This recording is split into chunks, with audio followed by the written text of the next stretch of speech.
Looking for the perfect way to say I love you, thank you, or to just brighten someone's day? With Mr. Roses, you can say all that and more with their stunning range of luxurious, long-lasting roses, handpicked for their beauty and elegance. And the best part? With same-day delivery available, you can send that special someone the perfect gift, even at the last minute. Visit mrroses.com.au now to find that perfect gift for that perfect someone. Mr. Roses, proud sponsors of the Ouzo Talk podcast.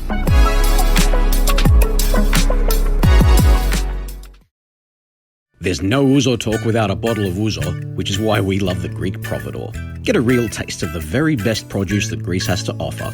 From olive oils and delicious artisan sweets, to unique spirits, earthy herbs and memorable wines. Visit thegreekprovidor.com.au to see their amazing range.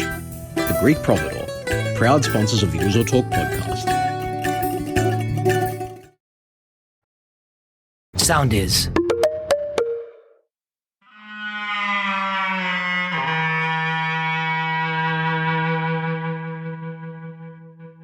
In the year 1821, after surviving 400 years of Ottoman occupation, a small but determined group of ragtag heroic Greeks begin a revolution that will ultimately lead to the birth of modern Greece, the Greek War of Independence. A pivotal struggle against the Ottomans driven by nationalist ideals and inspired in part by a broad wave of European revolutions, but also the insatiable will for freedom. Greeks began to rally behind the battle cry of the revolution: freedom or death. Eleftheria ή θάνατος. The conflict played host to iconic battles, including the sieges of Mesologi, the Battle of Dervenakia, Tripolitsa, Gravia Inn, and the naval engagement of Navarino, and saw the anointing of a legion of Greek revolutionary heroes, who would forever take their place alongside the likes of ancient heroes such as Themistocles, Cleisthenes, and Pericles.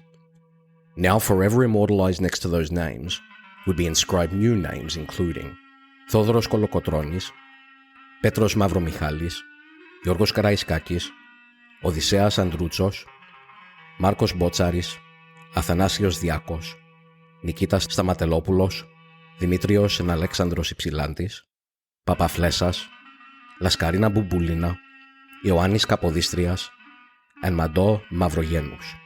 If the ancient Greeks are to thank for the many incredible achievements now associated with Greece, it is these modern-day heroes who allowed for that history to again flourish in what is now a free Greece.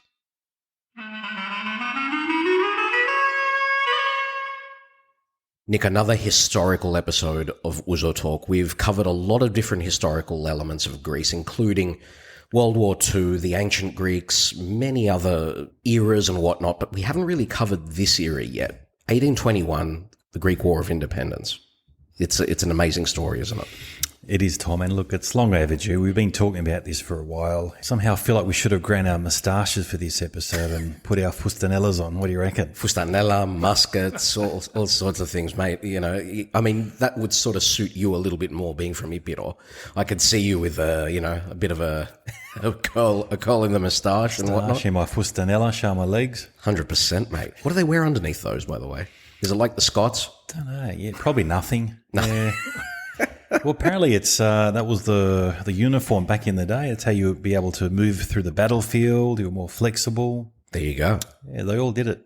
You tried it, have you? No, I haven't. No, I should try it. You should, mate. It'd be an exercise in history. Definitely. There's actually a field in history, like I can't remember what it's called, where they actually reenact a lot of these things. It's an archaeological thing. So to try and get yourself into that sort of frame of mind and experience what it was actually like to be in that period, yeah, mate, you'd be experiencing some of your ancestors' thoughts and feelings, I reckon. But looking at the terrain in Ipiro, you got rocks and very mountainous, and you're usually grabbing things, and I can imagine the fustanella would come in handy. You're not very restrictive, so. Well, there's only one way to find out. You're going to have to try it one day. I will, one day. But anyway. At the end of the day, this is another one of those topics, basically, where we can't really do it justice by ourselves. We need to bring in an expert, so I'm going to introduce him. As usual, we've been able to get someone who is tailor-made for this, and he comes courtesy of our relationship with Nick Andriatakis as well, who is sitting in the room as an observer today. Thank you, Nico, for being here. Let me introduce our guest to you. So our guest was born in Perth. Educated in Melbourne and is a graduate in law from the University of Melbourne. He served as honorary consul of Greece in the Northern Territory between 1983 to 1991. He has given committed support for many years to Hellenic Australian activities. He was elected first national chairman of the Greek Orthodox Youth of Australia, has served as a legal advisor to the Greek Orthodox Archdiocese in Victoria, was a member of the Victorian Government's Ethnic Affairs Advisory Council, and as president of the Hellenic Alliance in Victoria. He has been an executive member of the Australia Day Council, a member of the Australian Institute of Foreign Affairs and the Australian Britain Society. Intensely proud of his heritage, he is the author of the book The Greek War of Independence, which is obviously what brought him to us today. Sure. And that spawned 2 editions outlining the moving story of the struggle for liberty and independence that led to the birth of the modern Greek nation. Joining us in the distillery today, Peter Paroulakis. Welcome to Ouzo Talk. Well, thank you very much, Tom and Nick, for your invitation, and to Nick, of course. You all know he's the top guy. Nothing happens without Nick. Well, Nick's our go-to guy. If we need someone for an episode, he comes, gives us a list of 3 people, doesn't he? Yeah. You know? Only 3? Yeah. And they're all quality, and you're in. Yeah. Oh, it's wonderful. Anyway, I've given a lot of speeches on this topic. In America, I did 5,000 copies in the first edition, hardback. So this is your book, is it? My book, yeah, this book here. Yeah, what's it called? The Greek War of Independence. Perfect. And then I did a second edition. I sold another 5,000, mostly through the Archdiocese in America, in Boston, out of Boston. And I gave a lot of talks in Chicago and New York and Boston and to the AHEPA and the Greek communities and various organisations there. I was giving talks all the time, and I was always meeting with quite stiff resistance from the people who were there, who hardly knew anything about the topic at all, which was surprising because I thought the American Greeks were more advanced than the Australian Greeks in terms of history and so on. So resistance in what sense, though? What were they They didn't seem to appreciate the value of the subject. Right.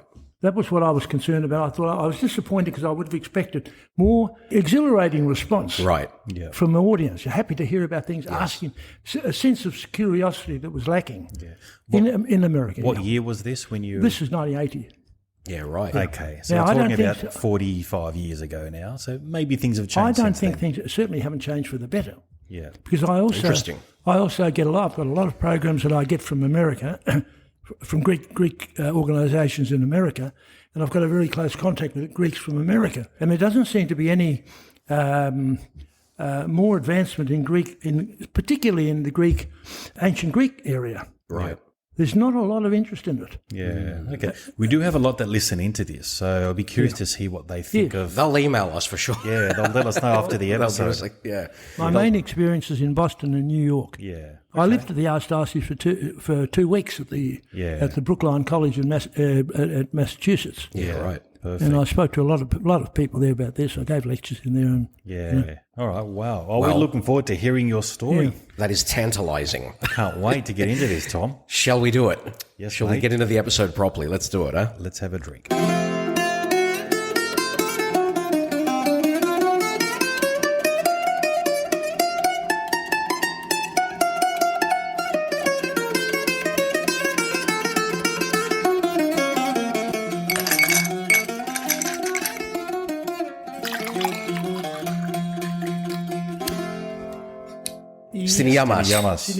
Siniyama. Oh. Good stuff. Okay. Nikolaki, what are we drinking? That's pretty good, wasn't it? What do you think of that, Tom? It's good stuff. It's Tsipro or what? It's a Classico Tsipro. So it's in northern Greece. So it's a company in Thessaloniki. So our great people at the Greek Providore have hand-picked this Tsipro for us. They brought it in, and we're the recipients of tasting it. How good is that, Tom? Stay with us. We'll be right back. Looking for the perfect way to say I love you, thank you, or to just brighten someone's day? With Mr. Roses, you can say all that and more with their stunning range of luxurious, long-lasting roses, hand-picked for their beauty and elegance. And the best part? With same-day delivery available, you can send that special someone the perfect gift, even at the last minute. Visit mrroses.com.au now to find that perfect gift for that perfect someone. Mr. Roses, proud sponsors of the Ouzo Talk podcast.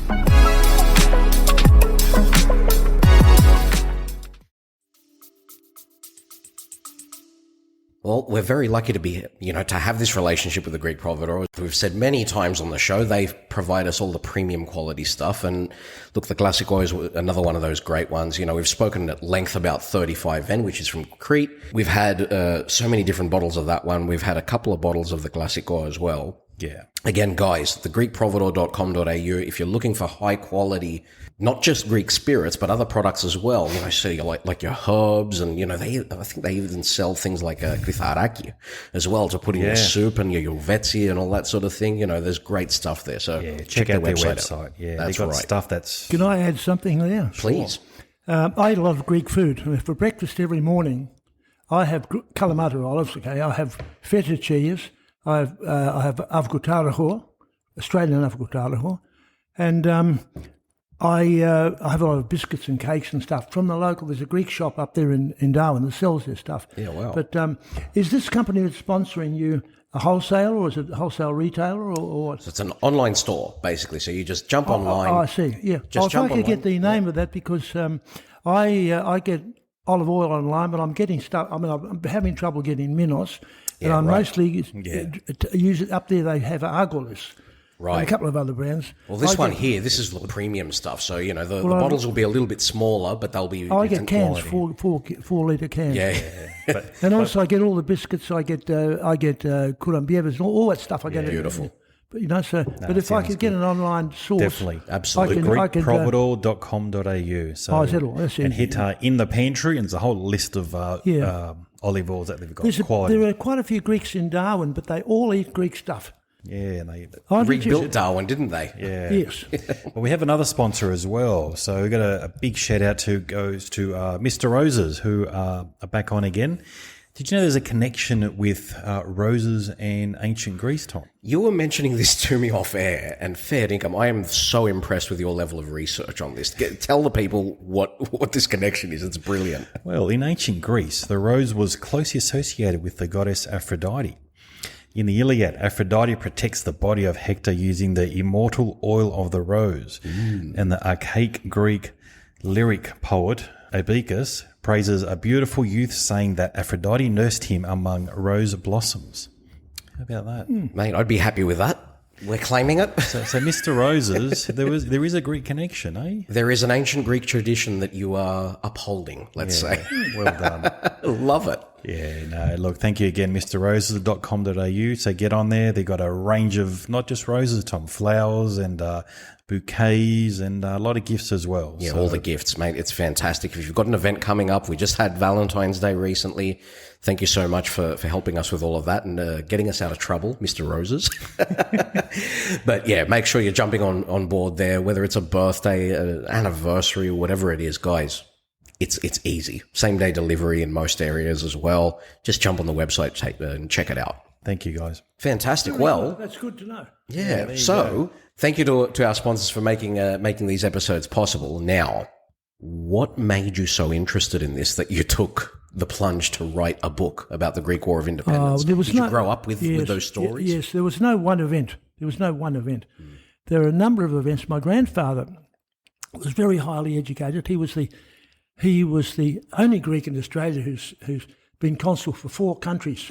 He was consul in 1904 for France, which he was consul for France for 27 years in West Australia. Yep.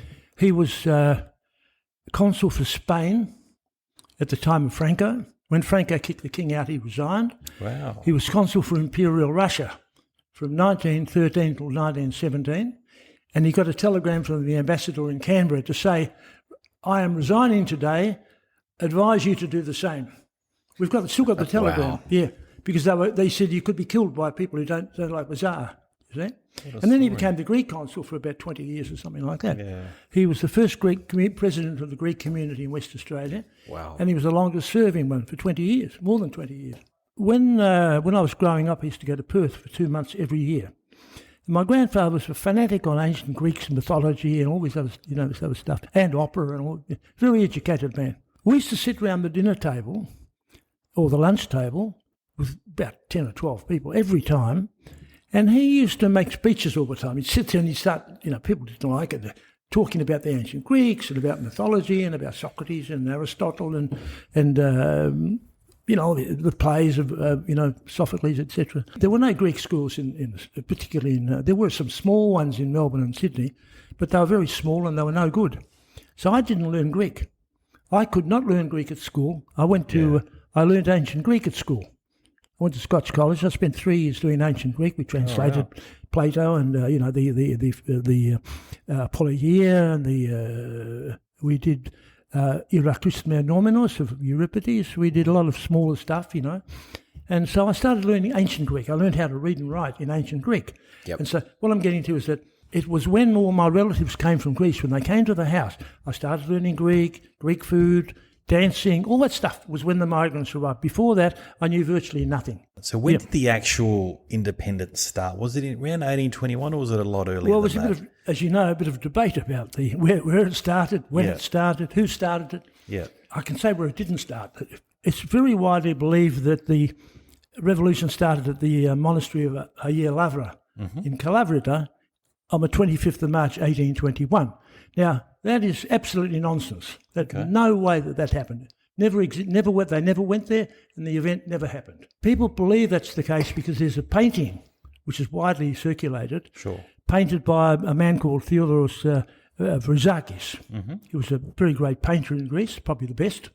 And he was commissioned in 1865, that's 50 years later, commissioned in 1865 by the Greek government to produce an illustration of the beginning of the Greek War of Independence. And this is what he did. Yeah. He had the Archbishop in the middle, the Greek flag with the white cross, which didn't exist at that time in 1821. It was not the national flag. Wow. And there were a number of palikaria in fustanelas and all that stuff standing around. They were minor. We know who the names were, according to Vrouzakis.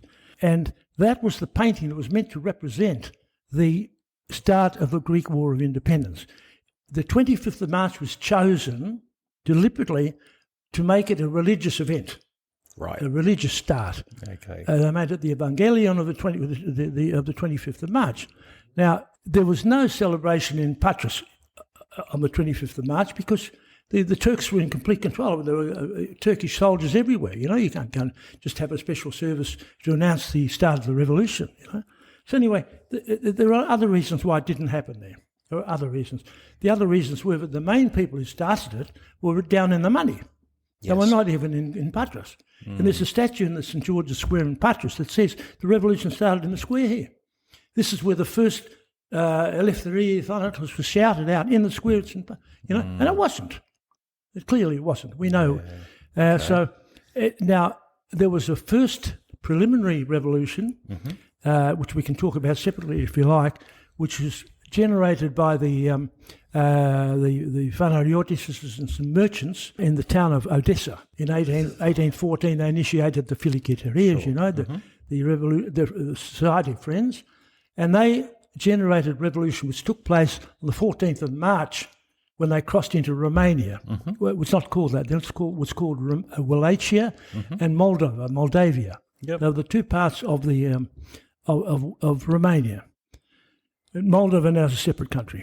Okay, was that in Dragasani? Is that the that was part of the event. Yeah. So they crossed the River Pruth, and Alexander Ypsilantis was the leader of that group.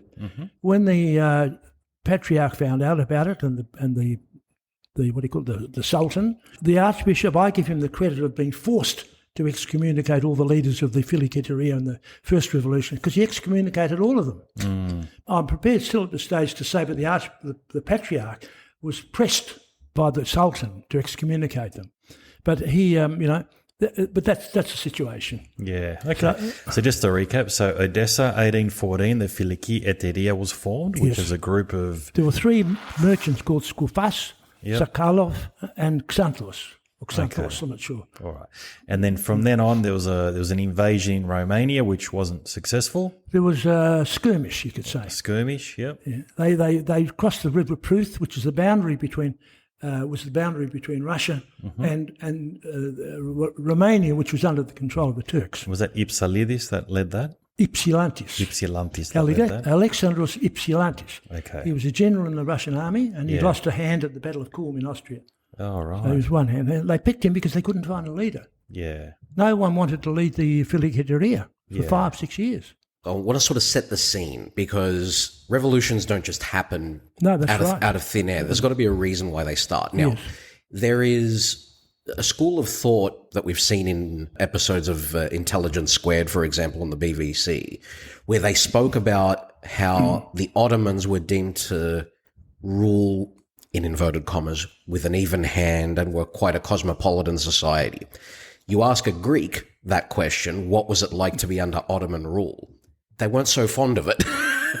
What were the synthikes, let's say? What were the reasons that that Greece decided we can't take 400 years of rule? What was the reason that they wanted out? It didn't just happen in 1 week. In my book here, I've got a whole section on this, what it was like for Greeks in the 400 years of the what they call the Ottoman autocracy. Because there seems to be a lot of revisionism happening around that nowadays. I don't want to go off the subject too much, but there was a book just released by a professor from Oxford called Collins, I think her name is, and she wrote a 700-page book. And she said, I've written this book specifically because I'm sick and tired of hearing how the Greeks were responsible for Western civilization, and it came out of Constantinople, and I'm sick and tired of hearing it. I'm going to write what the real truth is, which is that the Greeks were only a small part of the development of Western civilization and the culture we have today. Right.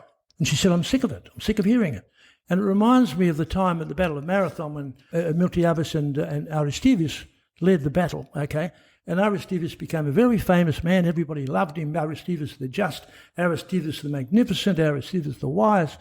And then he had a dispute with the government, and they decided to have a vote on whether to exile him or not. Exiled him, yep. And there's a story in... Ostracised. Ostracised, yes. And there's a story in Plutarch's Lives, how somebody went up to a gentleman in the square at the time they were casting the vote, because they used to use shells, and they put a wire or a net or an orchid or whatever, and they put it in a box, and to see whether they'd kick them out or not. He went up to this fellow and he said, and that's where the word ostracized comes from, of course. Because they were called ostraca, weren't they? Ostracon, and that's where you get ostracized. Yeah. So went up to him and he said, who are you voting for? Are you voting for him to be ostracized or not? He said, yes. He said, why are you doing that? He's such a wonderful man. He won the Battle of Marathon. He said, I'm sick and tired of hearing how good he is. You see? Now, that's the same sort of... I'm sick and tired. That's it's called poppy syndrome. I don't want to hear his name anymore. That's the same sort of thing you're getting with the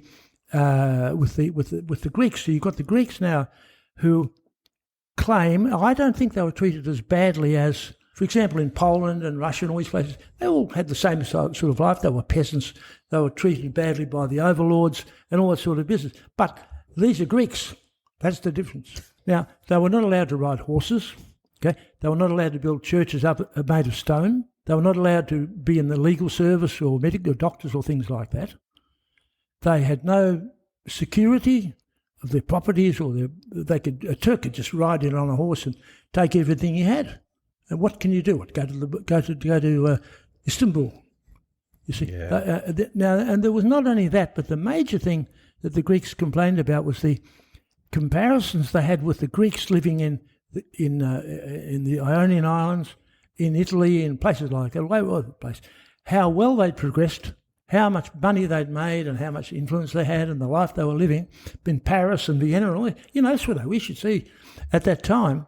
And this is not 400 years BC. This is 400 years before the revolution. This is 50 years before the revolution. Yes. That's why you had Regus Piraeus and Korais and all these people. They were the first people who started agitating for the Greek War of Independence. So it's not something that just started in Odessa. It's not something that started in the money.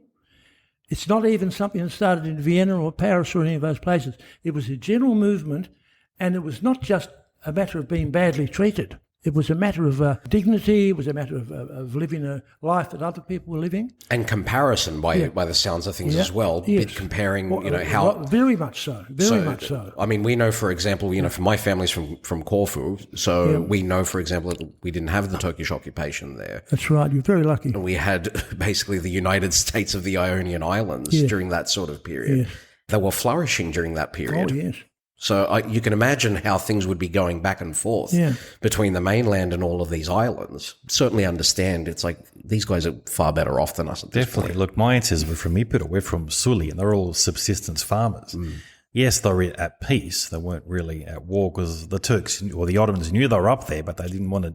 Who was going to go up the mountains and collect the taxes and the and stuff? and always. That's right. Yeah. So they But left there's them one at peace, factor but that they these didn't people never flourish. talk about. They never talk about it. I mean, I've read a lot of comments about how English say the Greeks don't even deserve to be free. They're such rotten theft, people with corruption and no ethics and all the rest.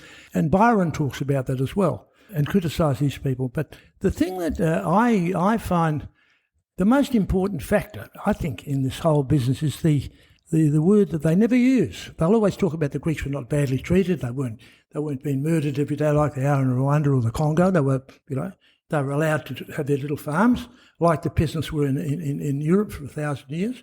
They were allowed all that. The one thing they never ever talk about is freedom. Yes. Never. What about that? Never mention it. Is it a nothing thing? And was it true they were taking the young men There was to a put period into the of Janissaries? There was a period of about 100 years after the conquest of Constantinople, around about 1470, when they started taking children to Istanbul, using them in the Turkish army, and they were called Janissaries, right? Yeah. And girls were being taken as servants in the houses for the different Turkish families. And that went on for about 100 years. And it was stopped by the Turkish Sultan by the name of Selim I. Not because of any compassion or feeling for the families, but because his taxes were dropping. Because there were so many Greeks being taken out of the country. Over 1 million children were removed during that time. Wow. Yeah. And there's a very famous painting by Nicholas Gizes of a Turkish officer taking a small child from his mother to Turkey or wherever else they went. So yes, that's true. That is true. Yeah. Is that the connection that the Ahmadi made with the Babula? Was that story? Yes, I think it was. Yeah, the babula was the term that we grew up as kids. Oh, I see, yes. The babula is going to take you, which was Really? the tax man. Yeah, like Balikos. Yeah. We used to hear the term babula, and he described it as it was the Ottoman tax man's going to come and take you. Yeah. So if you don't behave, the Ottoman tax man's going to come and Well, get that's you. what they were. They were the tax people that used to come around and do it. Yeah. The same officials. Yeah. Wow. Okay, so we've set the scene. There We were also understand other that- things that happened that were oppressive to the Greeks, and they and this is what they say in the books, many of the books, that the Greeks were oppressed in terms of education. Yes. They had no education. Schools were banned. I thought that was true as well. It's not true at all. There were many, around about the time of, in the 1400s, 1500s, 1600s, everything was primitive everywhere. But about 100 years before the revolution, there were very good schools all over the place. Ayvali, Yanina was famous with a school there, which was the big money donated by some Greek business people called Zosimatos brothers. There were merchants from Leghorn, which is now Livorno. And they built these schools. They paid the teachers the whole lot. There were schools in Asia Minor. There were schools. There were very good schools all over the place. And it's not right. When you hear the story, you mentioned the Krifoskolio, right? Now, I've searched for them. I've never been able to find anywhere a Krifoskolio. I've never been able to find a cave, especially designed for children to go in the night time and stay there. There's no such thing. The Greeks spoke Greek because that's how they spoke. They all spoke Greek. Yeah. For thousands of years. They learned orally from the parents. Parents that speak Greek, the children grow up, they speak Greek.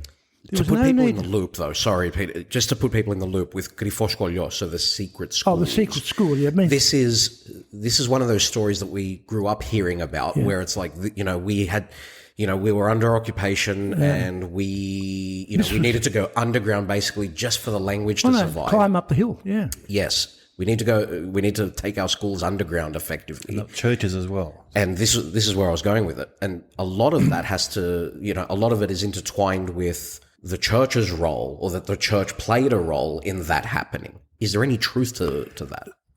Very minor truth. The church had a unifying effect in the sense that there were priests there in the village, like a senior person.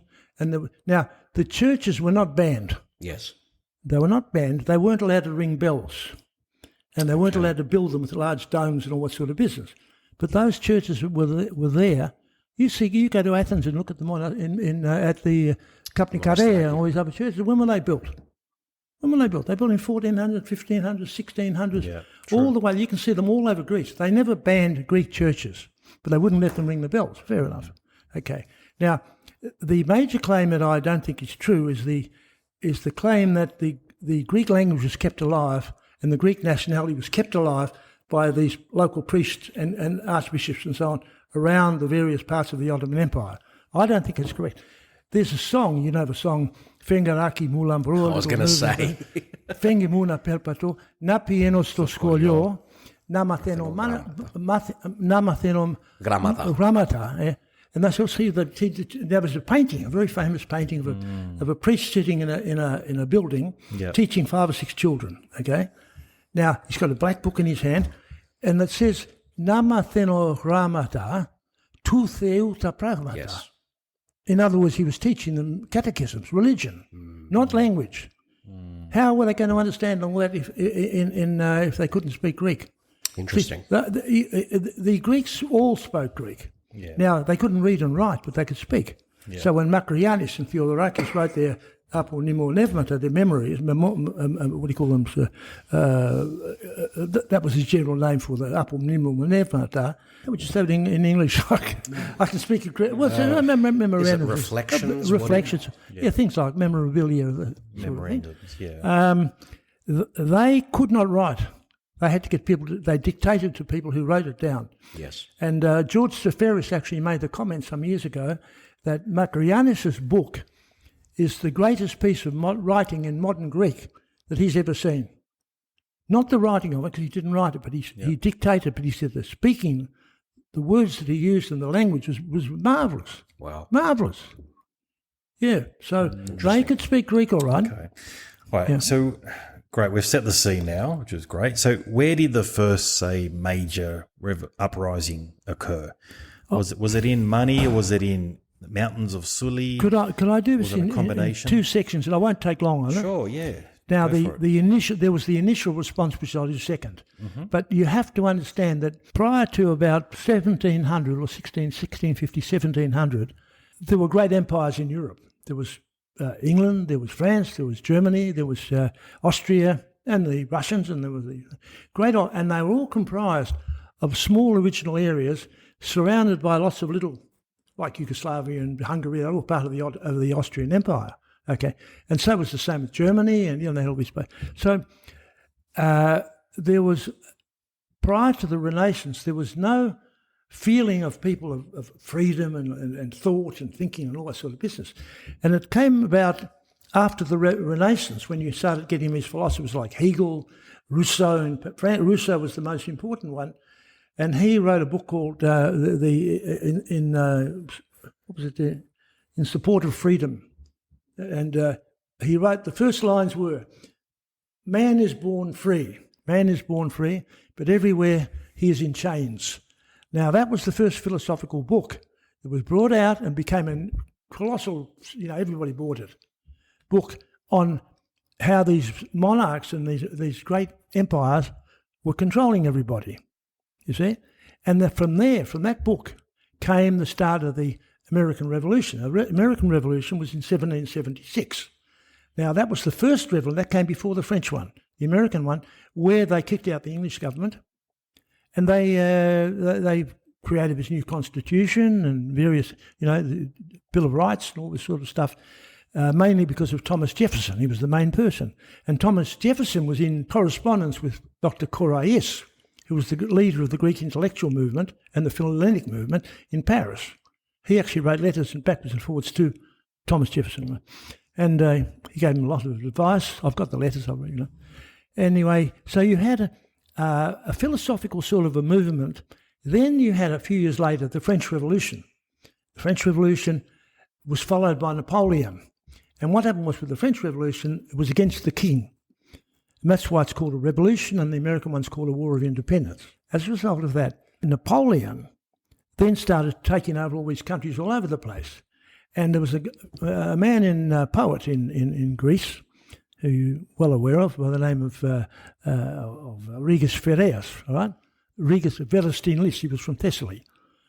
And he wrote a book, or not a book, like a brochure, memoirs and things, trying to arrange for the Greeks to become free from the Turks and recreate the megali there, the great idea of making a great empire again. And he was going around Thessaly writing poems and singing songs like Os pote palikaria, you know that song? Os pote palikaria, to win out by hero young men. Os pote palikaria nazume stastina. For how long are we going to live in the, out in the whoop, Monaki saliondaria, stusrachus stabuna. Now, there have been thousands and millions of poems written in Greece since the 1790s, and I don't think that any Greek would know any poem other than the two famous ones by Regus Furius. They're the only two. There's Eros Porte Palikarian, and the other one is Kalitros Miaoros, better 1 hour of freedom than 40 hours of slavery, right? So these poems became very, very popular and well and circulated and spoken by children, and so he sort of created a bit of a movement. He was the first one. Now you ask who was the first person. Greek was Regus Furius. At the same time, around about the end of the 18th century, about 1790s and so on, you also had Corais in Paris. And he was a merchant, and he went to Montpellier in France, and he became a medical doctor. And he decided that we needed a revolution based on the lines of American and the French revolutions. That's where these ideas came from. And Napoleon, that's where these ideas... Now, Regus Furius wanted to get Napoleon to come and help the Greeks fight the Turks, because he realised they couldn't do it by themselves, because they'd had a revolt called the Orlov Revolt, which was instigated by Catherine of Russia, who used the Greeks as a diversion against the Turks, and then let them all down, left them all there, and that's when all these Kolokotronis and people, their parents all got killed and hanged and all the rest of it, because when the Russians let them down, they were all left by themselves, no weapons, no nothing, and they were all killed.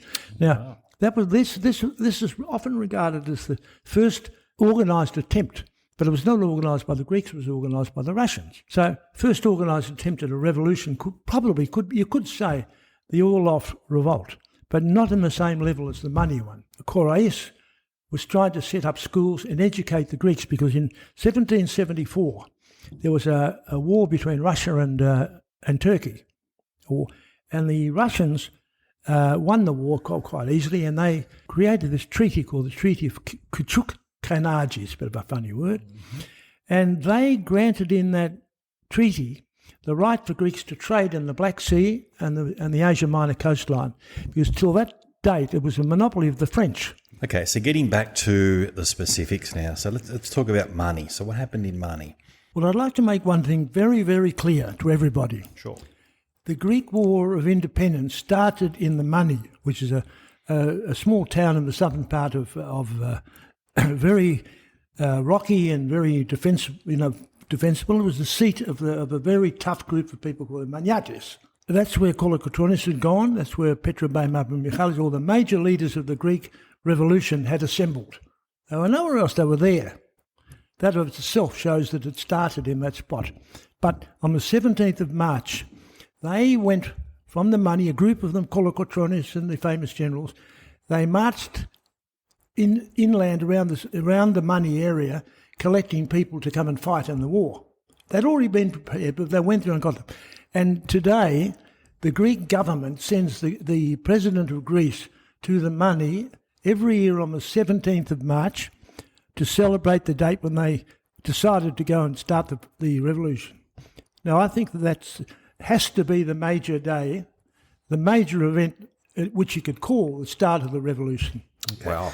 Now, they then marched to Kalamata on the 23rd. They marched to Kalamata, which is not far away, and they rang the bells of the churches that hadn't been rung for centuries.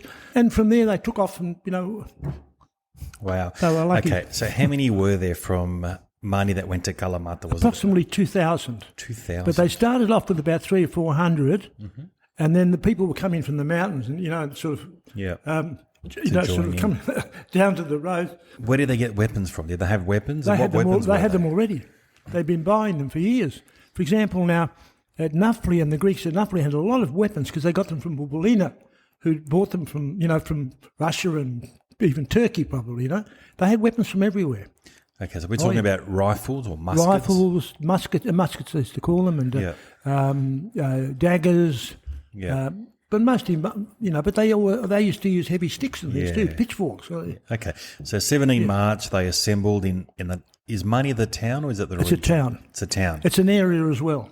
Okay, all right, and they marched into Kalamata. Yes, and is down that the main road. Is that where one of the first major battles occurred? There was no battle there. There's no battle. They didn't resist them. They just marched into Kalamata. And the Ottomans that were there at the time? They'd gone. They fled. Yeah, they fled in advance, And they rang the an hour. church bells for the first They time. rang the church bells, and then they had a church service. The church is called the 12 Apostolon, if anybody wants to go there, the 12 Apostles. And then they started going from there. They never went to Patras. They went up into the hills because they wanted to capture Tripolis. That was their major objective, which is the centre of government of the Turks in the Peloponnese. Okay. Yeah, right. So we took Tripolitsa, is Tripoli the town today? Well, I call it Tripolis. Okay. Now, it's called Tripolitsa, it's called various other things. But but it's the same place. I prefer the word Tripolis because that's what's used in all the English books. Yeah. And you've got to take into account, Greeks all know who Tripolis is. Yeah, but English people, if you put Tripolitsa, they won't know what you're talking about. Yeah. So I prefer to use the well-known English versions of the names. Yeah. Okay. So from Kalamata, how long did it take them to get into Tripolitsa? Well, when did that battle it took start? them about 8 months because what they had to do was, Tripolis was fully filled with Turkish soldiers, thousands of them. It was the headquarters, Yeah. And they couldn't just take Tripolis. And Kolokotronis wanted to go directly with his soldiers by surprise and capture Tripolis. Just go straight in there, climb over the walls and smash down the gates and just march in. That's what his plan. And the other Greeks, the leaders, which is Petrobae and Anagnostaras and Nikitaras and people like Papaflesis, were all there, and they disagreed with him. They said, no, we'll go and capture all the little villages around, and then when we've captured all the little villages, then we'll march on Tripolis. And Kolokotronis said, by the time you capture all the little villages, the armies will be here and will be murdered, you see, which was true. So they started the Battle of Dolyana. That was the name of the Battle of Dolyana. And the Turks came and they all ran away. And they left Kolokotronis up in the mountains crying and upset by himself. Right. So where did these guys get the wherewithal and the experience to strategize in a military setting? I mean, these guys didn't have weapons for so many years. I'll tell you why. It's very, very simple. These were clefts. All these people were clefts in Amatori. And this was their backyard. So they knew like the back of their hand. And they had the weapon. Just explain what clefts are. A cleft really is a brigand or a person up in the mountains. They used to come down and steal the sheep and all the rest. That's where I get the cleft called sheep. They used to come down and steal the sheep, cook it up in the mountains, Okay. And the Amatori were more important people, usually employed by Turks to catch the clefts. Of course, they... Oh, wow. So, yeah. So there were some prominent ones like Botsaris in Ali Pasha employed Botsaris, Chavelas, or the Sefsandrutsus. It was also a cleft from the Epirus area. Because in Epirus, I'll just say it quickly, Epirus was a major dramatic centre of the revolution. Before it started, you had the ladies of Zalongo, when the Turks, they jumped off the cliff. Everybody knows the story, okay? You had Let me just touch on it. Give us like a quick version of the Zalongo. So I know it's a dance. It's a in song Zalongo, now. there was a group of people by the name of Savelas. And they had a lot of land and control in Epirus, and they were allied with Ali Pasha. They get paid to look after the place and so on. And they had a dispute. And Ali Pasha then tried to drive them out of Epirus. And in the attempt to drive them out, they were running everywhere and they ended up getting pushed. The men got killed and then the women got isolated and ended up on this rock, And on top of a mountain. called Zolongo, yeah. And where they've got the statues now, which is wonderful to go see that.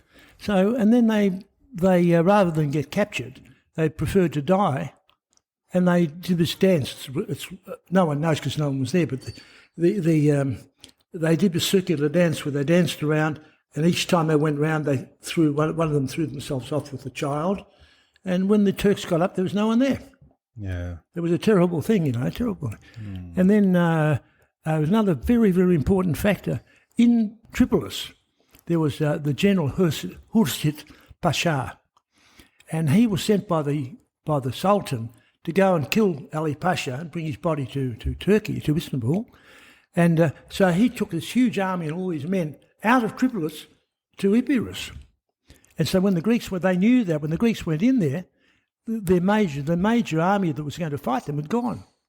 So they were able to get in there, and they captured Tripolis very easily. Okay, so the army went to stop Ali Pasha and what? Because Ali Pasha went to kill Ali Pasha, and they killed him. And you've seen the bullet holes in the floorboards. That's right. I on went Lake to his house. Pambotis. Yeah, she got shot through the floorboards. Yeah, that's correct. And They it's took his still body there. to Istanbul, and his sons, the whole family, the whole lot of them. Okay. They took them off for a family holiday. All right. And how was the Battle of Tripolis? Tell The us Battle about of that. Tripolis, to cut a story What short, was the tactics? was they tried twice to capture villages around Tripolis before they went in there. Mm-hmm. And Kolokotronis ended up, this is why he's so famous, he ended up getting them to go into Tripolis. Took them by surprise. They were not expecting this to happen. To cut a long story short, they just marched into Tripolis and they killed everybody in there.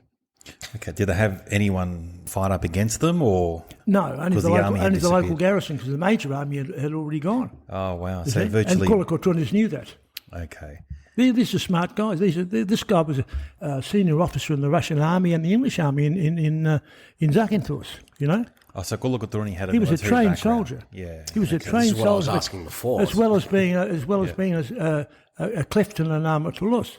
Okay. He was without Kolokotronis, the revolution would have failed in the first year, the first 6 months. Okay.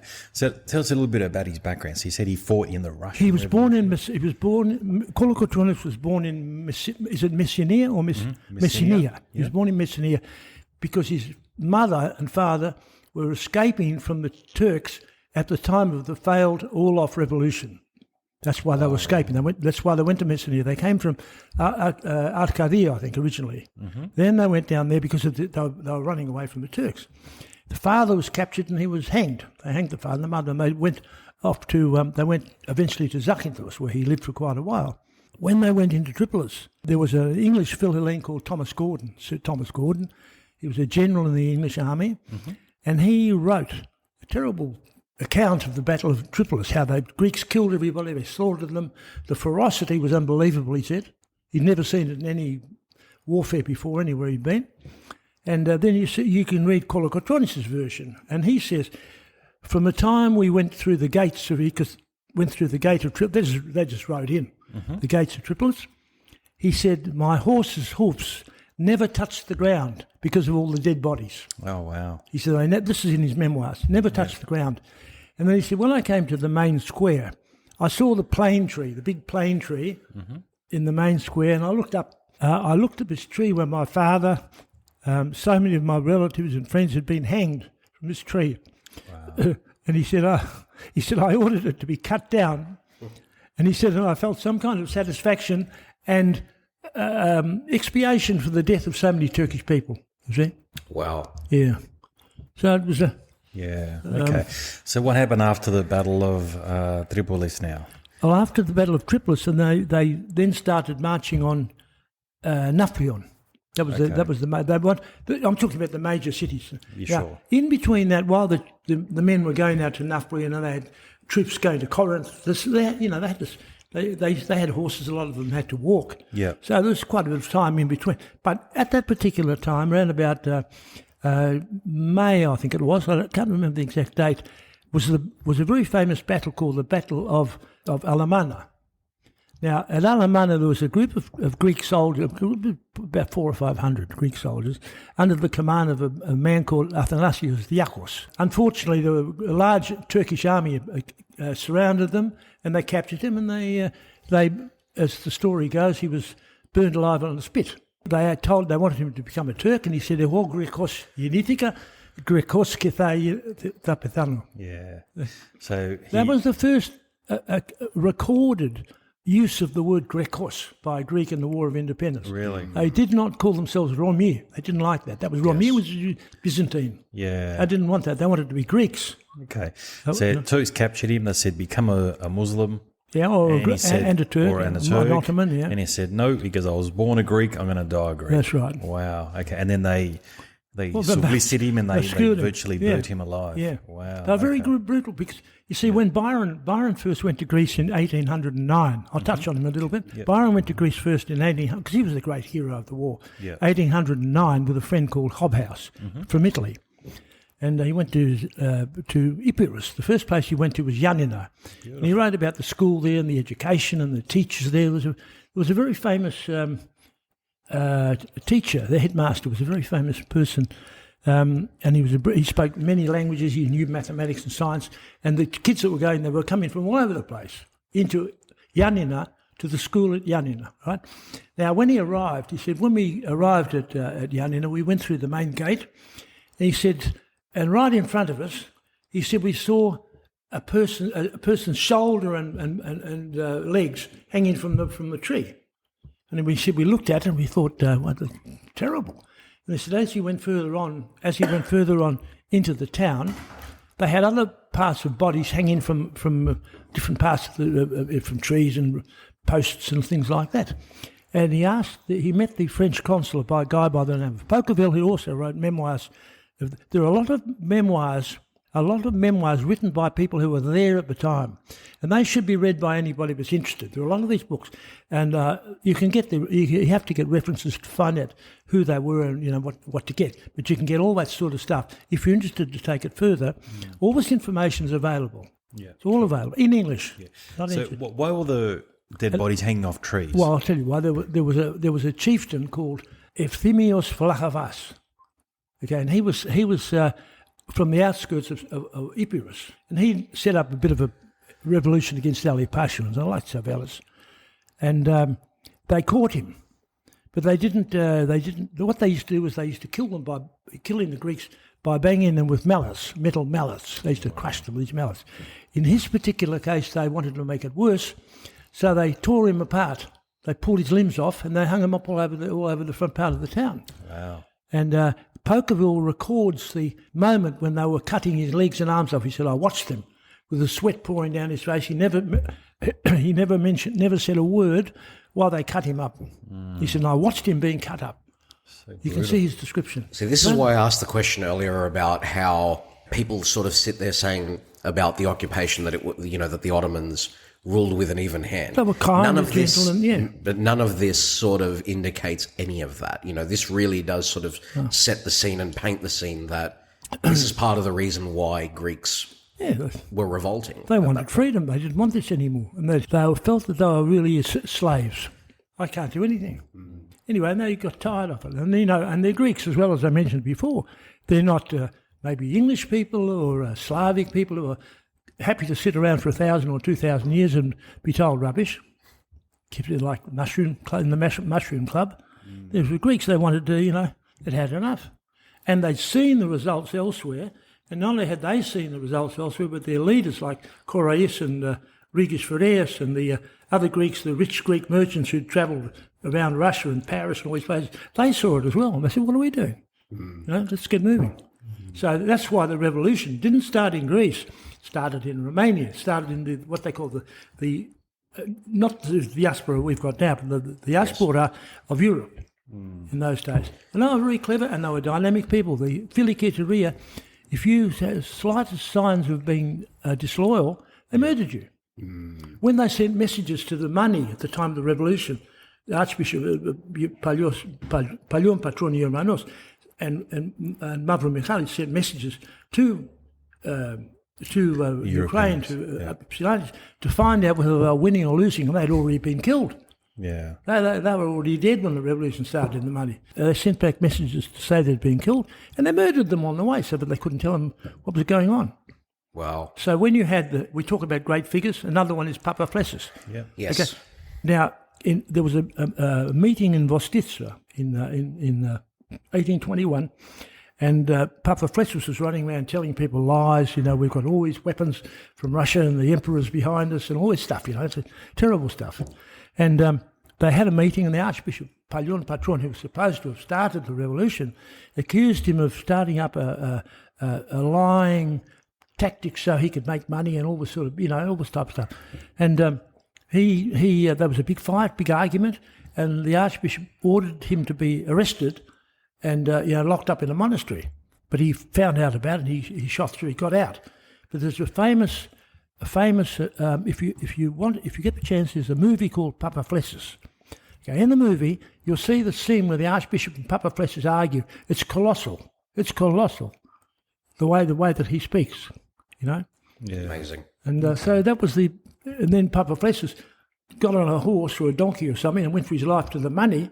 And then a couple of months later, they started the revolution in the money. That film is with Papa Mikhail, isn't it? Yes. Amazing film. He plays Papaflessis, yeah. Yes. Yeah. That's right. Amazing film. So what happened in Gravia Inn with The Inn of Odysseus Gravia. Androutsos? It's called the Inn of Gravia. In Gravia. There was a Turk called Hursit Pasha. Mm-hmm. Why the battle is important is because Hursit Pasha had about 10,000 soldiers, infantry, like army soldiers, and they were ordered by the Sultan or whoever it was, to go to the Peloponnese and put down the revolution around Tripolis, to go there and kill all the Greeks. That was his job. To get there, he had to go through the pass of Gravia, which is somewhere up near Thermopylae and up in that area, Alaxidi and so on. Mm-hmm. And there was Androutsos with about 700 or 800 men. Androutsos was a famous cleft. Everybody knew him. Famous man, very strong. The Greeks killed him in the end, not the Turks. Really? So they threw him off the Venetian tower on the Parthenon, and they killed him. So anyway, he was up there with his men. And they got word that the Turkish army was, because of the big armies moving slow, and they knew they were coming. I could hear them, see them. So anyway, they were all in this inn. It's not a big inn. I haven't seen it. I've seen photos of it. All these soldiers were inside the inn. And then Hursit Pasha sent a dervish, like a semi-religious kind of person, to the inn to tell them that they were surrounded and that they better surrender or they'll all be killed. And what they did was they fired a shot. They killed the dervish, and then of course that was the Yorkie thing, Yeah. So, anyway, they sent about 300 or 400 men at the inn with Mm-hmm. guns and rifles, all this sort of stuff to, take over the place and kill all the Greeks. And they were all annihilated. Greeks inside, but they were very, very good soldiers. They annihilated them, and so they retreated and they came back again, second time. Yeah. Now. This inn was in the middle of a road. The road went on both sides of it. So they were in the middle of the road. And then they... So they couldn't get it. they couldn't get behind it or above it or anything like that at all. It was very well So just with Androutsos, was he trained obviously as well? he was a cleft. But was he part of Napoleon's army? No. He was a cleft and an Armontolos as well for Ali Pasha. Yeah, okay. So he was in Ali Pasha's army. I think he was the leader or pretty close to it. Yeah, okay. But what So I can I just say one thing? Yeah, sure. The Turks then, there was a pause, and Androutsos realised that they were going to get cannon, bring the cannon up and blow the place apart. Yeah. So the night time they all disappeared. Yeah. Now, So just on the battle, so there was, 10,000 versus 700? yeah, but they weren't all engaged in the battle. They were like, like... So I understand there was 3 rows, because the firearm they were using needed to be reloaded. front, yes. So they had a row of soldiers. Yes. As soon as they fired... This is the Turks now you're talking Then this is about, the Greeks in the inn. The Greeks were all in the inn. Yeah, so but there was 3 rows of them. So the first row fired, they ran behind the third row. Yeah, and reloaded. So it was constant firing. And they were reloading, yeah. Yeah, so I understand that was the tactics. And That was why it was so they were successful. firing through the windows and holes in the wall of the inn. Yes, from what I read about the success of this tactic was that there was continuous bullets coming through. And the reason why they did it, the guys that fired up the front, they ran out the back, reloaded the second row, came up forward, they fired, and then they went behind back, them. and then the third row fired. It was a revolving cyclical Correct, thing, yeah. And that was a success. And the It Turks, wasn't as smooth as that, but that was how they Tactics, did it. yeah. In theory. Because they killed so many people, the bodies were piled up near the roof of the inn. Yeah, and there was only one way in. So a bit like a And Thermopylae, people say, small, narrow way how in. come they killed 400 or 500 people? It's not possible, but they did. Yeah. And it was such a disaster for the Turks that they were too frightened to continue on. Yeah. Because Androutsos had disappeared, and they realised that, if they kept on going, he'd turn up somewhere else down the road, and they'd just keep on going. Yeah. And so he turned back. He turned back to some place up in the Maliak Gulf. Mm-hmm. And instead of going to the Peloponnese to destroy the Greeks, he didn't go at all. And that was the result of this battle, that the fact that he didn't go at all, and the Greeks in Tripolis and Napoleon had no problem because there were no Greek troops which were supposed to support or resupport the Greeks who were already there. A huge army was totally got rid of. And there's a plaque on the wall of the inn. It's called Mouline Khani Tisgravias Yaftomu Echum Tisi Ala Oyos tu Andruzzo Metidoxetu Muekikani Erimoklisi. You see? Which means they call me the Inn of Gravia. It was an inn. People used to sleep there on the way. You know. They call me the Inn of Gravia. Not built for a purpose divine, but the son of Andrutsus with his great doxa, his great power and glory. All this has turned me into a shrine. Yeah. You see? Wow. So it's still there today? Oh, yeah, it's on the wall. Wow. Yeah, it's on the wall, I think. So how long before, we've spoken about a few battles, we've spoken about a few of the individuals, who are now iconic.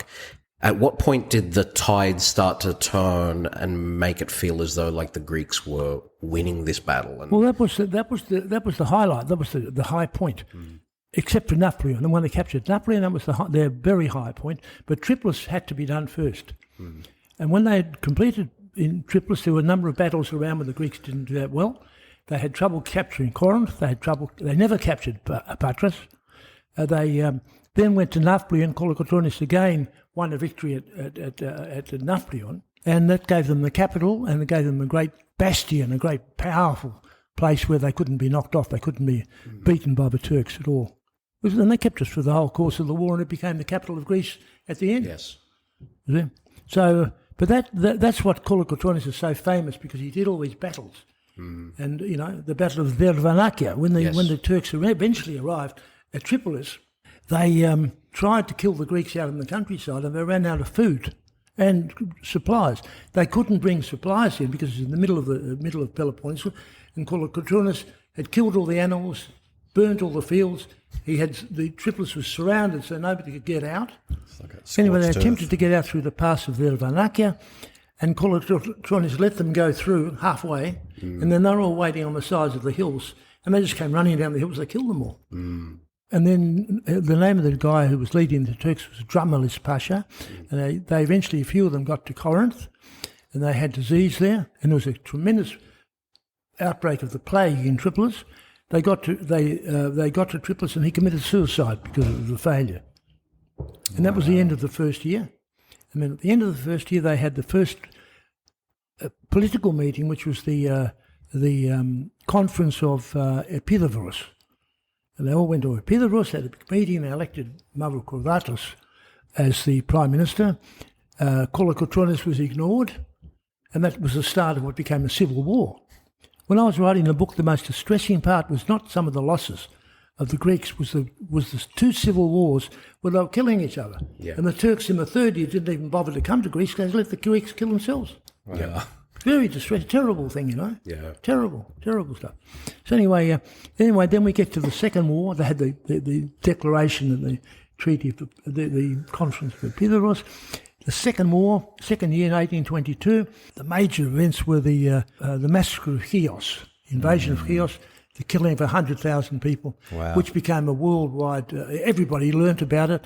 It was the first time that the Turks were criticised for brutality and all this, like the Israelis have been accused now in Gaza. Yeah. They were did the same thing. They killed everybody, and as a result, a French very famous painter, Delacroix, in Pierre Delacroix, in Paris, painted a huge painting called The Massacre of Chios, which is in the Louvre. And when the people saw it, they were shocked at the horror, of the painting. And so that was that one, The Massacre of Chios. So what was the purpose of massacring everyone? Was it revenge for... Revenge. Okay, for what happened the Greeks went in under this Lykoudibus Logothetis from Samos, and they started killing people there and taking over the town. The Turks went berserk. Yeah. Okay. So they killed women, children, everybody. Didn't care. Yeah.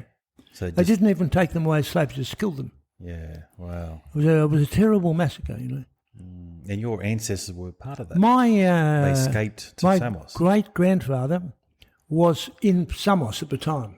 He wasn't part of it, he was in Samos. Okay. But he would have gone with all the others. Yeah. But what happened was, at the time, you've heard of it. I'll mention these as heroes in passing. There was another hero called Admiral Canaris. You've heard of Canaris. Now, Canaris, what he did was he went to Chios about a month after the battle, and he took these fireboats in there, and the Turkish fleet was in the harbour. He set fire to them with these fireboats. And they had the Greeks, he said, the Greeks in his memoirs, the Greeks were hanging from the yard arm, and they were looked as though in the night with the breeze, they looked as though they were dancing. Oh, They were really? dancing. And what he did was he pulled this thing up behind, he set the flagship on fire, he killed the Admiral Kara Ali, the admiral of the Turkish fleet. He was trying to escape on a boat, and the pole came down the mast and landed on top of his head and killed him. So Canaris became very famous from that. Yeah, very famous from that event. So that was the Battle of the Massacre of Chios, very great event in the Greek War of Independence. And the response to it and the rise of Canaris was a terrible threat to the Ottoman fleet. And after that battle, you go through to there were some other battles like that, sea battles and things. And the major event then is the escape from the attempt to capture Missolonghi, which failed. They were betrayed, but the Greeks beat them very easily. And on the 2nd or 3rd of January in 1824, Lord Byron arrived in Missolonghi. Okay, he came from Zakynthos. He was in Zakynthos for 2 months, because all the Greeks were trying to get him to go to their group, so they could get the money and the power and all the rest of it, and he wouldn't go. So anyway, he ended up going to Missolonghi, because he liked the Suliotis, and he had a group of about 200 Suliotis he used to pay. He wrote a poem, and in it he wrote, on Suli's rock and Parga's shore, have you seen that? Exists the remnant of a race of whom the Doric mothers bore. So he liked Suliotis. Anyway, he died 3 months later. He went out riding, and he was already sick. He'd been sick in there from maybe malaria, but at that particular time was the first time the Greeks applied for a loan. Oh, right. They applied for a loan in 1824 in London. Yeah. And they received £200,000 sterling. Yeah. Okay. They were given, £800,000 sterling, but it ended up as £280,000 after they'd taken out commissions, discounts, risk factor money, and all this type of stuff. They ended up with £280,000. Yeah. Now, £80,000 they gave to the Greeks, and Byron was one of the commissioners. The other £200,000 was used to purchase a frigate in America, 2 frigates in America, sail frigates, and a warship called the Carteria in London. That's where the other money went. In America, they diddled them, and they ended up having to give back one of the frigates to the American government, and they had one which was called the Hellas. Hellas was the name of the other boat, which they used to great effect in the war. But the rest of the money, they took it to Greece, and they embezzled the whole lot. Yeah. And they gave them another. All the money disappeared. Yeah, the Greeks. So that's what happened. So that was the story with Byron. Yeah. Byron wrote all his poetry before he went to Greece. I'll mention one of them later in regard to the Battle of Navarino. Yeah. So 1823, you had civil war starting. 1824, Papa Flessus was killed at the Battle of Maniaki. And there's a famous story about it. The Turkish government decided to bring Ibrahim Pasha, the ruler of Egypt, to come in and help him, and was prepared to give him Crete and Cyprus. And so he brought all his armies in, and they started killing the Greeks everywhere. When the Greeks that was the low point when they started losing. And they also put Kolokotronis in prison as well, to make it even worse. Who put him in prison? The Greeks? The Greek government. Wow. Yeah. So as soon as Ibrahim Pasha arrived, he arrived in Suda Bay in Crete. He had his fleet there, he had his army. Yeah. So that was it. Cretans couldn't do anything because they had the same. There was a base for the. Anyway, they started taking over the whole of Greece. They took over Athens. They took all the Thessaly and Macedonia. Because don't forget this war was all over Greece, Macedonia, Thessaly, in the islands. It wasn't just in the Peloponnese. Yeah. So, and a lot of them were Spot fires failures. everywhere. A lot of them were very terrible failures. There's some terrible stories, like Emmanuel Pappas in Macedonia, who gave all his money and they killed him as well. Yeah, wow. See, so anyway, you end up 1823, 1824 was the Civil War, and during that time the Turks didn't go down to Greece. They didn't mount any major armies. Sure. They were fighting the Russians. They had the Janissaries rebelled against the emperor, and so on. Anyway, nothing happened. And then in 1826, the Missolonghi was captured, and they killed all the people, and they hung them up on the walls and so on. And there's a very famous painting again by Eugene Delacroix of Greece expiring on the ruins of Missolonghi. Very famous. It was shown to everybody, and it made all the people in Europe very angry at the Turks, because the English people and the French and so on admired the Greeks very greatly. And it's my opinion, I'll just say it once, that without the love of the ancient Greeks, Greece would never have had any hope of winning this war. Now, 1826 was the Battle of Navarino, 20th of October it was, 1826. And in April 1826, the Prime Minister of England became George Canning. And he was a great Philhellene. And he demanded the Turks stop the war. They wouldn't do it. They wouldn't do anything about it. So he sent this fleet down to Navarino, which is on the the west coast of Peloponnese in the south. The Turkish fleet was in there. And they told them they had to go back to Egypt. They had to stop branding Greeks and sending them back to the slave markets in Alexandria. And they had to stop the war in Greece and all this. And the Ibrahim Pasha told them to get lost. So there they were. They had you talk about that circular method of killing people. They had the fleet. They had 85 ships. The Ibrahim Pasha had 85 ships in Navarino Bay in a horseshoe circle. The English had approximately 37 ships. And what they did was they sailed. They were all anchored like that next to each other. The English sailed their ships into every second spot. So by doing that, they had 2 rows of guns firing on either side, but the Turks only had 1. So what they did was they reduced it to an even number. Yes. In terms of numbers, in terms of quality and ability and so on. And at the end of the day, they were... and I wrote... it reminded me of the poem Byron wrote about the Battle of Salamis. And he said, "A king sat on the rocky brow which looks o'er sea-born Salamis, and ships by thousands lay below, and men of nations, all were his. He counted them at break of day, and when the sun set, where were they?" Brilliant. Yeah. You've heard of Victor Hugo, of course, the writer? Yes, sure. 2 days later, in Paris, there was a newspaper still there called Le Figaro, and he wrote in the newspaper, the French were great supporters of the Greek War of Independence, and Victor Hugo was one of the primary ones. Delacroix, Chateaubriand. These people were all supporting Greek actively. He wrote in the newspaper, "La Grèce est libre," Greece is free. Et dans la tombe, and down in the tomb, Biron applaudit Navarone. That was on the front page of the Le Figaro, the main newspaper in Paris. So there, and after that, Canning came back again and told the Turks, "Well, now you allow the Greeks to become independent." That's no way. Anyway, the French sent in 15,000 soldiers into the Peloponnese. They kicked all the Turks out. They kicked Ibrahim Pasha out. The French did that. They went back to them again.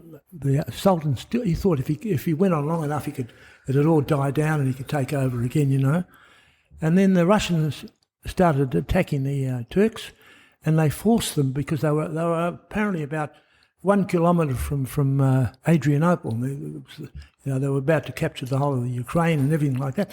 And the Sultan agreed to give the Greeks partial independence. Then they made it full independence. And in 1830, they had the Treaty of London to give the Greeks partial independence. They arranged for a governor. Kapodistrias was chosen as the governor. He wanted to be the leader, but the Allies wanted to bring a king, which they did. They ended up bringing Otto. The crown was originally accepted by Leopold, who was the son-in-law of Queen Victoria, and then he abandoned it. He didn't want to go there.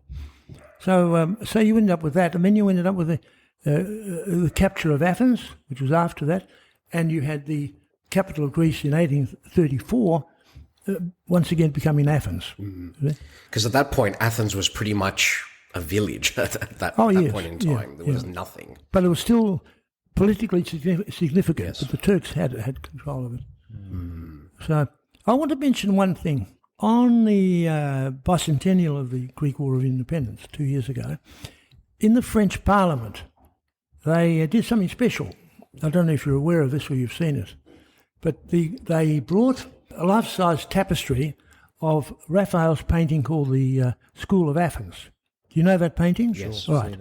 Okay. So they brought it, and what did they do? They hung it in the assembly of the French Parliament in the front. Mm-hmm. And you can see it on YouTube. Yeah. They've actually got the. Have you seen this? Have you seen the video? I've seen the painting. Oh yeah, but this is the tapestry equivalent to the painting on the wall in the Parliament, and they lower it down, and all the deputies in the French Parliament all stand and clap, and the President says, from now onwards, we will be all our deliberations will be under the supervision of Socrates, Plato, and Aristotle. Wow. And it's still there. You'll never see that in Greece. Well, this is one of the questions that I wanted to ask you. I mean, it's more of a legacy question at the end of the day, but why is it important? Why is all of this discussion important for example, modern-day Greeks, but even more broadly than that? What was the symbolism, the importance of that symbolism of a free Greece? Of a free Greece? Well, I think, generally speaking, it was part of the times when all these countries were rising up and revolutions everywhere as a result of the French and American revolutions. That's from that. Greek, and they wanted to be free. The significance to Greece. So if they could do their own business and have their own businesses and be free from being told what to do by foreign people who they didn't like either. So there was that aspect of it, but there was no diaspora, no American, no Australian, there were, in terms of Greeks. Only it was important to people like Thomas Jefferson, who wrote and said how important the freedom of Greece was to us, because this is the foundation of our civilization. Now, I think that was the important thing. Yeah, wow. And I think that without the ancient Greeks, the wars, the Battle of Navarino, was all because of the ancient Greeks. People, they loved the ancient Greeks. Byron, all these people, they didn't go there for the modern Greeks. They went there because of the ancient Greeks, because of the civilization they'd contributed. And that's why I'm extremely disappointed, having watched the progress of the Greek War of Independence itself over the last 30, 40 years. Very disappointed to see this importance downgraded, denigrated, disappearing. I think it's a terrible thing. We've got the greatest heritage of any country. There is no greater, heritage in Greece. And yet we treat it like, it's nothing. The French government puts up a huge thing in their parliament. There's nothing in Greece. Do you think it's changing now? No, I think it's getting worse. Really? It's a pretty big thing in Greece. They do celebrate it quite heavily. Yes. I've been to marches in New York on Fifth Avenue. I've been to 2 marches in Boston. I've been to 3 or 4 marches in Athens. And I can tell you the first march I saw in Athens, the King of Greece was there. There were thousands of soldiers. There were thousands of people on the streets. And I saw it 3 years ago. And there were some little groups of school children marching along with the band with just the drum going dump, dump, dump, dump. No, nothing.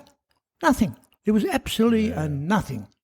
And I felt so sorry. I thought, look at this, walking past the Parliament House, and look at it. It's nothing. Yeah. And when I used to march in Melbourne, they used to have 80 to 100,000 people, all in Greek uniforms, flags. And now they've gone to a soccer stadium, and the last year they had 2,500 people there.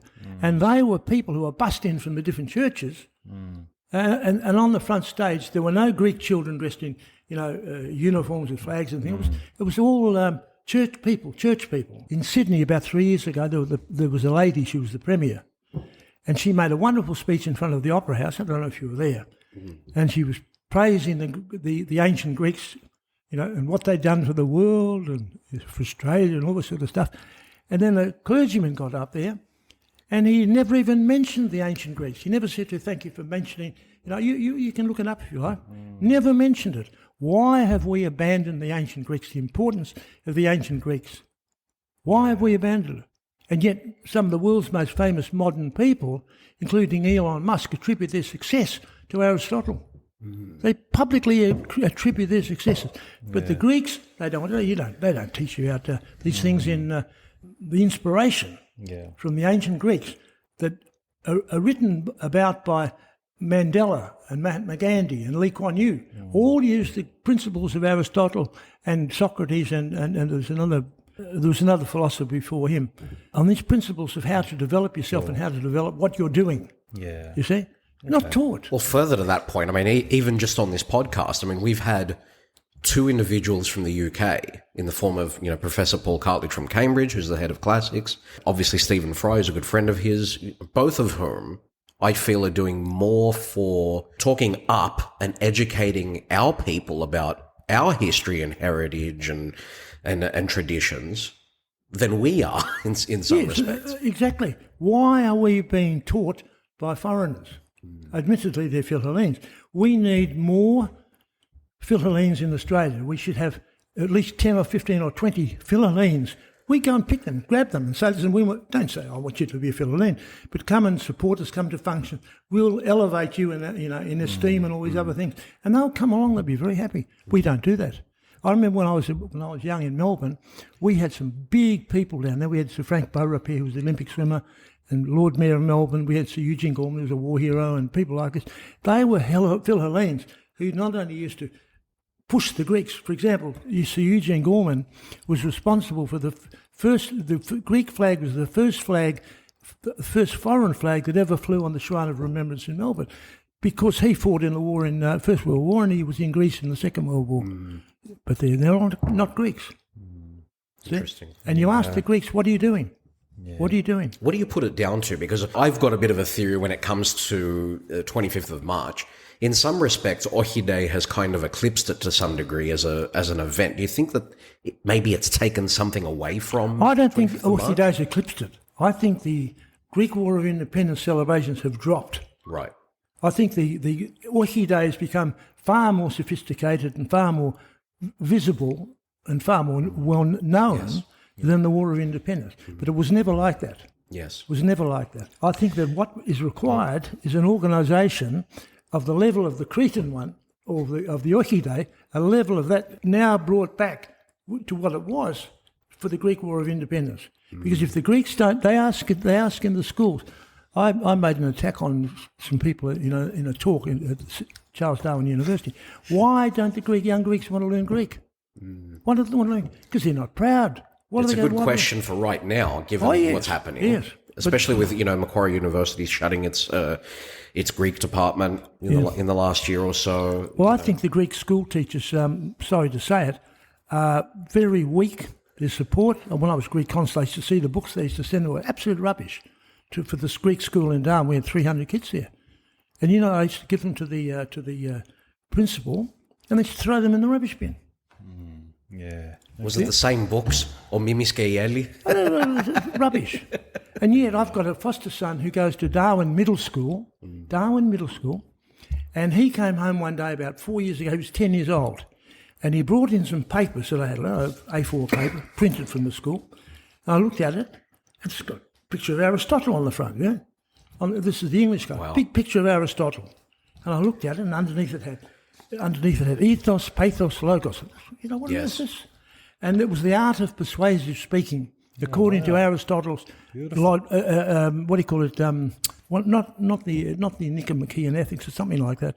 And they were teaching the children how to speak persuasively, the order of speech, how to put the speech together according to Aristotle's thing. We spoke about this. We spoke about this with Peter Economides. Now, Peter, I don't know if you know Peter Economides, Peter, but he is, renowned as a brand and marketing specialist, and he has taken that and basically tried to say, well, he has said it and he's proven it, that modern day marketing and communications and whatnot are rooted in those things. Ethos, logos, the whole pathos, civilization is rooted in that. It is. And one of the reasons why the Greeks are at home in Australia is because we've got a Greek-based ethic of government and behaviour.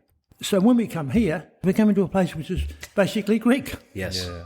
And what's the culture? Opera, music, piano, all stuff's all European. I remember saying, just as a side note, to one of my old bosses, I won't say who it was, but, throwing the line out there that our entire way of life here and our civilization is predicated on that Greek ideal and that Greek ethos. And he rubbished it. Yeah. To me, they're the ones that we've got to convert as well. But You it's an even bigger you can't convert conversion. them, Tom. You have to go around them. These people are obstacles. And they've got vested interests. They've got reasons why they talk like this. And they don't like to hear the Greeks. There are a lot of people who don't like ancient Greeks. They don't like it. They get annoyed with them. Well, hopefully this podcast can change that. Tom, what do you reckon? Absolutely. Well, I think that it's very important out of this podcast that a lot of other people start becoming leaders, right? If nobody wants to be a leader in the Greek community, if they all want to be dummies and just say, where are you going to get? I hear that all the time. It's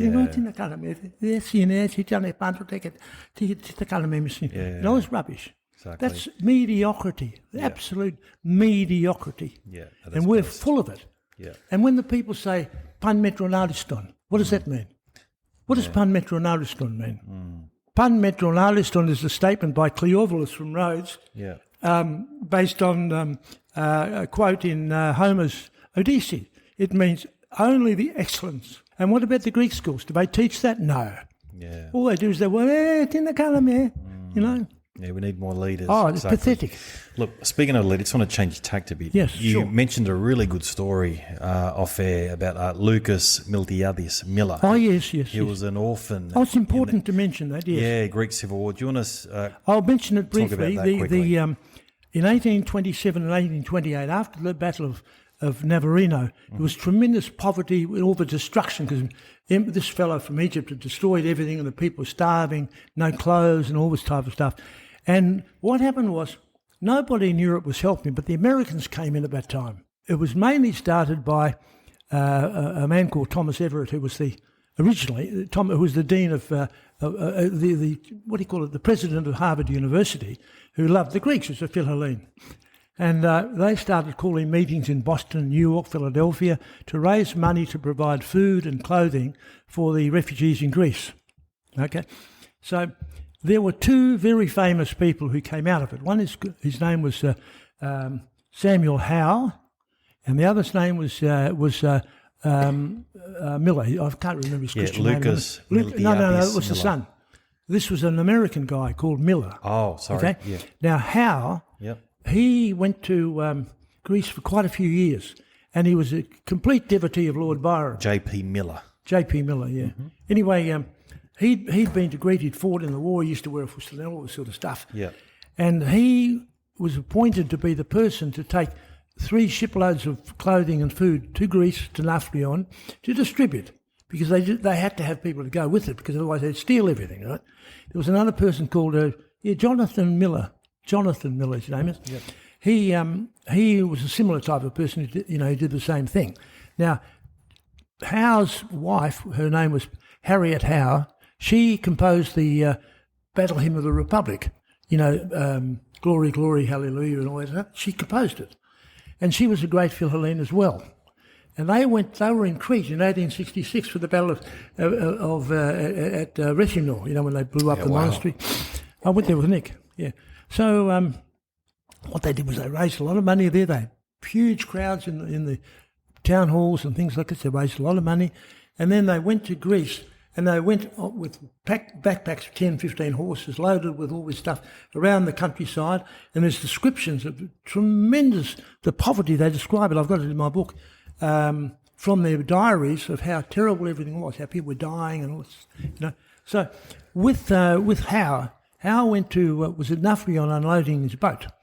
And a lady came up to him, and she was very, rags and all this sort of thing. She had a child in her arms. I think it was Jonathan Miller. Yeah, correct. Jonathan Miller, who went to, was in Nafplion with Howe. And a lady came up to him with his baby and said, if you don't take him back to America, I'm going to have to throw him in a bush somewhere and he'll die. So he decided to take him back to America. Back to America, yes. Wisconsin, I think. No. They went first to somewhere near Boston. Anyway, he went to Harvard. Yeah. Wow. And he was 4 years old, completely naked, and they took him on the boat, and he educated him at Harvard. He became a lawyer, and then he moved to Wisconsin, He got married to an American. He moved to Wisconsin, and he became the first American or Greek American member of Congress in America. Wow. Amazing. How's that for a story, eh? It's a great That's story. fantastic. Now, Samuel Howe Yeah. was a person who distributed all the food and all the money and all the rest of it, and he was a very great man in the revolution at the end, when they needed all this help, refugee help and so on. And it was Howe did one other thing. When he came back to Boston, he opened up a very famous school, which is still going today. So I think it's the world's biggest school for the blind, people who can't hear and deaf, all that sort of thing. And he died a few years later. But in the meantime, he brought another Greek orphan from Greece, from the war, and his name was Michael Ananios. Michael Ananios became the director when Howe died. He became the director, and it's called it's a name I can never remember. I'll think of it in a minute. Anyway, at that time there was a young girl called Helen Keller. You may have heard of her. Helen Keller was a world famous person who travelled around the world. She was deaf, blind, and couldn't speak either. 3 things.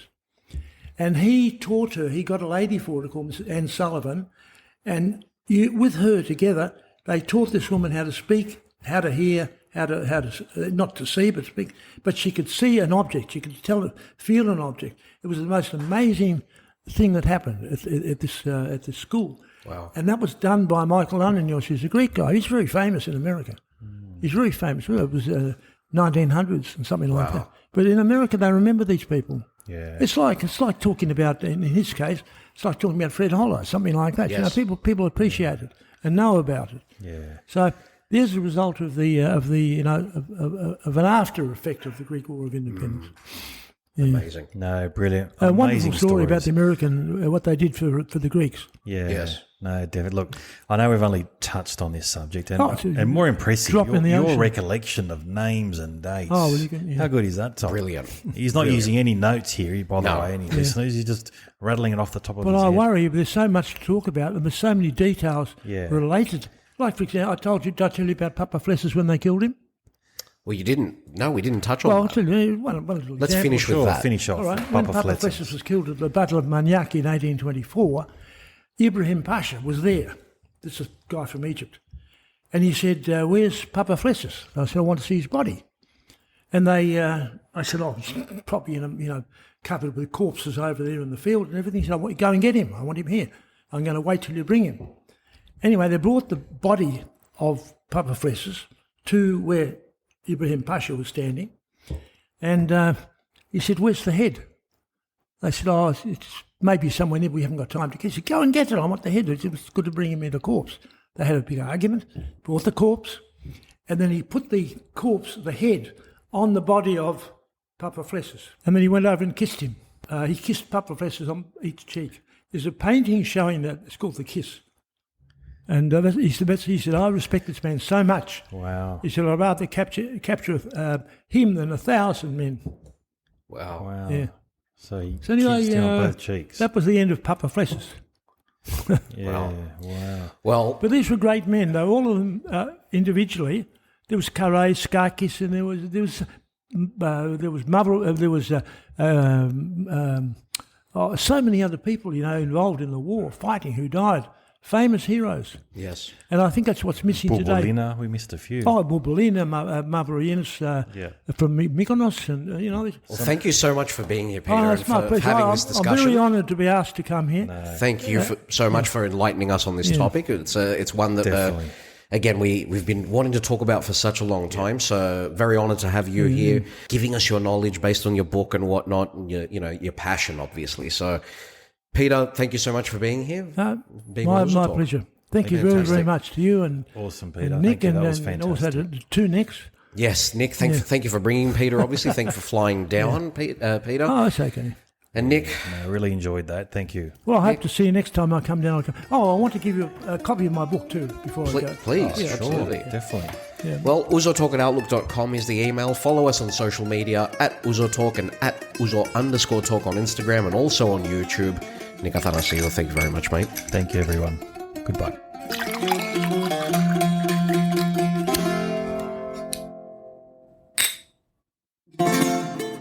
Ouzo Talk is produced, written and presented by Tom Skolarikis and Nika Thanasiou. Our theme music is written and played by Peter Apostolidis, with additional music from George Kalapidis and Bouzouki legend Thanasis Polykadriotis. Ακολουθήστε μας στο Soundees, στο Spotify, στο Apple Podcasts και στο Google Podcasts.